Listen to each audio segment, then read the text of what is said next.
Rotation articulaire contrôlée de la hanche pour venir stimuler toutes les lignes de tissu de ton articulation. Donc, dans un premier temps, je vais te demander de toujours travailler dans une amplitude maximale sécuritaire. C'est-à-dire que lorsque tu vas venir travailler sur tes rotations au niveau de la hanche et que s'il y a une douleur ou une gêne qui se présente à toi, je vais te demander de venir réduire l'amplitude pour toujours travailler de manière sécuritaire.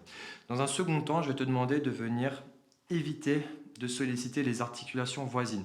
Lorsque tu vas venir travailler sur ta hanche, il se peut que tu viennes solliciter tout ce qui est bassin, mouvement au niveau de la colonne lombaire, colonne thoracique et bouger tout le reste du corps. On veut vraiment essayer d'être le plus stable possible pour avoir un travail efficient. Et pour terminer, je vais te demander de venir irradier ton corps. Irradier ton corps, ça veut dire que, imaginons que je prenne un bâton et que je vienne te taper dans le ventre avec ce bâton-là. Tu vas venir avoir une sorte de contraction réflexe et j'aimerais bien que tu maintiennes cette contraction tout le long du mouvement entre 30 et 50% d'intensité. Donc tu vas venir contracter en charge interne l'ensemble de ton corps durant l'exécution. Sans plus attendre, on va pouvoir réaliser cette séquence ensemble. Moi j'utilise un bâton pour me stabiliser, tu peux très bien te tenir à un mur, mais moi je vais avoir besoin de ça pour que tu puisses voir l'ensemble du mouvement. Au niveau de la rotation de la hanche, on va venir partir en rotation externe. Donc l'objectif c'est de lever le pied le plus haut possible.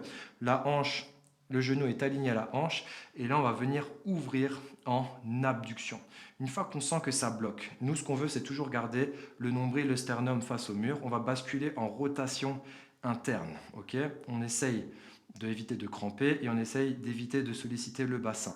On part en extension et on revient genou contre genou et on repart sur le deuxième tour. J'irradie toujours, je cherche les fins d'amplitude sans solliciter mon bassin, ma partie lombaire et les autres articulations voisines. Troisième, et maintenant je pars dans l'autre sens. Donc je pars en abduction. Une fois que je sens que ça bloque, je passe en rotation externe ici et je repars à nouveau pour mon deuxième tour dans l'autre sens.